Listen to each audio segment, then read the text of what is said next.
Capítulo 29. Figuras del silogismo. 1. Definición y clases. Figura del silogismo es la forma que toma éste, de acuerdo con la colocación del término medio. El término medio puede ocupar el puesto del sujeto o del predicado, tanto en la premisa mayor como en la menor.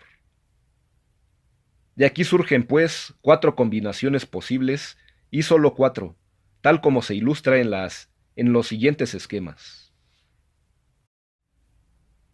Primera figura. Incluye el término medio y el término mayor, en la primera premisa. En la segunda premisa el término menor y el término medio. Y en la conclusión pasa el término menor y el término mayor. Segunda figura. En su primer premisa incluye el término mayor y el término medio. En la segunda premisa incluye el término menor y el término medio. A la conclusión pasa el término menor y el término mayor. Tercera figura. Incluye el término medio y el término mayor en su primer premisa. En la segunda premisa está el término medio y el término menor. A la conclusión pasan el término menor y el término mayor. Cuarta figura. En su primer premisa incluye el término mayor y el término medio. La segunda premisa incluye el término medio y el término menor. A la conclusión pasan los términos menor y mayor. Se observa que en este esquema la letra M indica el término medio. La letra T minúscula es el término menor y sirve siempre como sujeto de la conclusión, aunque no siempre será sujeto en la premisa menor. La letra T mayúscula es el término mayor y sirve siempre como predicado de la conclusión, aunque no siempre será predicado en la premisa mayor. De estos esquemas resulta que en la primera figura, el término medio es sujeto a la mayor y predicado en la menor. En la segunda figura, el término medio es predicado en las dos premisas. En la tercera figura, el término medio es sujeto en las dos premisas. En la cuarta figura, el término medio es predicado en la mayor y sujeto en la menor. Aristóteles explicó las 3 primeras figuras. La cuarta se llama a veces primera invertida, y es la menos lógica. Por supuesto, destaca la primera figura como el tipo de silogismo más claro y utilizable en la práctica. Algunos ejemplos para ilustrar cada figura son los siguientes. Primera figura. Todo hombre es mortal. Luego, Pedro es hombre. Luego, Pedro es mortal. Segunda figura. Todo hombre es mortal. El ángel no es mortal. Luego, el hombre no es hombre.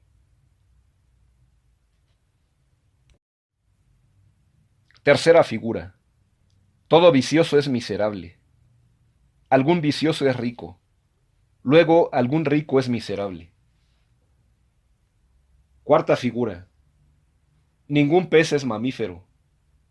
Algún mamífero es animal acuático. Luego, algún animal acuático no es pez. 2. Reglas de la primera figura. Teniendo en cuenta la colocación del término medio, se han hecho aplicaciones de las 8 reglas generales a cada una de las figuras. Y han resultado reglas particulares para cada una de ellas. Son fáciles de memorizar y, sobre todo, facilitan la construcción de silogismos dentro de cada figura. En la primera figura hay 2 reglas.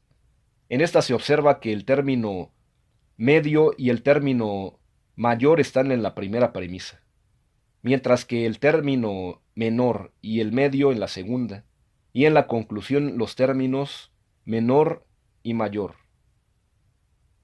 A. Mayor universal. B. Menor Afirmativa. Estas reglas nos indican que no se puede construir un silogismo en la primera figura con la premisa mayor particular. En cambio, la menor puede ser universal o particular. La segunda regla restringe el campo de la menor. Solo puede ser afirmativa. En cambio, la mayor puede ser afirmativa o negativa. La cantidad y cualidad de la conclusión estará determinada por la regla 8. Demostración de la segunda regla. Siguiendo el esquema de la primera figura, se puede demostrar que la menor debe ser afirmativa, porque si fuera negativa, la conclusión también sería negativa, esto según la regla 8, y su predicado sería universal, o regla de la extensión del predicado. Y también el predicado de la premisa mayor sería universal, como se ve en la regla 2, y la premisa mayor tendría que ser negativa, según la regla de la extensión del predicado. Pero dos premisas negativas no dan conclusión, según la regla 5. Por tanto, la premisa menor, no pudiendo ser negativa, tiene que ser afirmativa. Demostración de la primera regla. La mayor debe ser universal, porque siendo la menor afirmativa, como se acaba de demostrar, su predicado es particular, según la regla de la extensión del predicado. Este predicado es el término medio, el cual debe ser universal por lo menos una vez, según la regla 4. Siendo particular en la menor, debe ser universal en la mayor, en donde es sujeto, lo cual convierte a la premisa mayor en universal. Adviértase que estas demostraciones son las fundamentaciones rigurosamente científicas de las reglas que está aprendiendo. De esta manera, esas reglas serían aprendidas de memoria y no se conocería su razón de ser. Ciertamente, se olvidan estas demostraciones, pero el haberlas entendido queda como un ejercicio útil a la mente. 3. Reglas de la segunda figura. En esta figura se observa que en la primera premisa están el término mayor y el medio, en la segunda el término menor y el medio, y a la conclusión pasan los términos menor y mayor. A. La mayor debe ser universal. B. Una de las dos premisas debe ser negativa. La primera regla es igual que en la primera figura. La segunda nos dice que, necesariamente, una de las dos premisas debe ser negativa. No funcionaría un silogismo de la segunda figura con las dos premisas afirmativas, por la razón que se puede leer en el párrafo que sigue. Y tampoco funcionaría con las dos premisas negativas, por la regla 5. Demostración de la segunda regla. Una de las dos premisas debe ser negativa, para que su predicado sea universal. Solo así se logra que el término medio, predicado en las dos premisas, sea universal una vez al menos, según la regla 4. Demostración de la primera regla. La mayor debe ser universal, porque habiendo una premisa negativa, como se acaba de demostrar, la conclusión tendrá que ser negativa, según la regla 8. Y su predicado universal, regla de la extensión del predicado, ese predicado es el término mayor que funge como sujeto en la mayor, donde también tendrá que ser universal, según la regla 2. Por tanto, la mayor debe ser universal. 4. Reglas de la tercera figura. En esta figura se observa que en la primera premisa están los términos medio y mayor. En la segunda, los términos mayor medio y menor. Y en la conclusión pasan los términos menor y mayor. A. Menor, afirmativa. B. Conclusión, particular.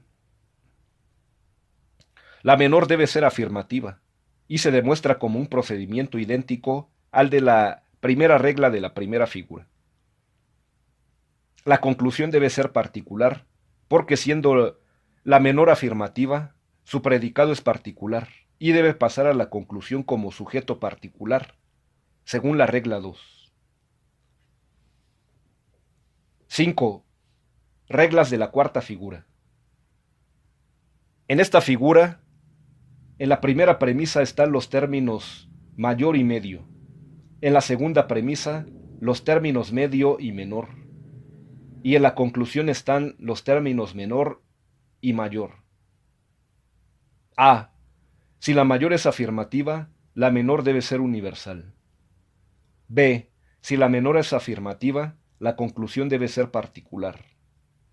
C. Si alguna premisa es negativa, la mayor debe ser universal. Nótese que estas reglas se enuncian en forma condicional. Su demostración es la siguiente. Primera regla. Si la mayor es afirmativa, su predicado es particular, según la regla de la extensión del predicado. En consecuencia, el término medio debe ser universal en la menor para cumplir con la regla 4. Por tanto, la menor debe ser universal. Segunda regla. Si la menor es afirmativa, su predicado es particular, según la regla de la extensión del predicado. En consecuencia, la conclusión debe ser particular en atención a la regla 2. Tercera regla. Si alguna premisa es negativa, la conclusión también lo es, según la regla 8. Su predicado será universal, según la regla de la extensión del predicado. Luego, el sujeto de la mayor también será universal, como se ve en la regla 2. Luego, la mayor debe ser universal.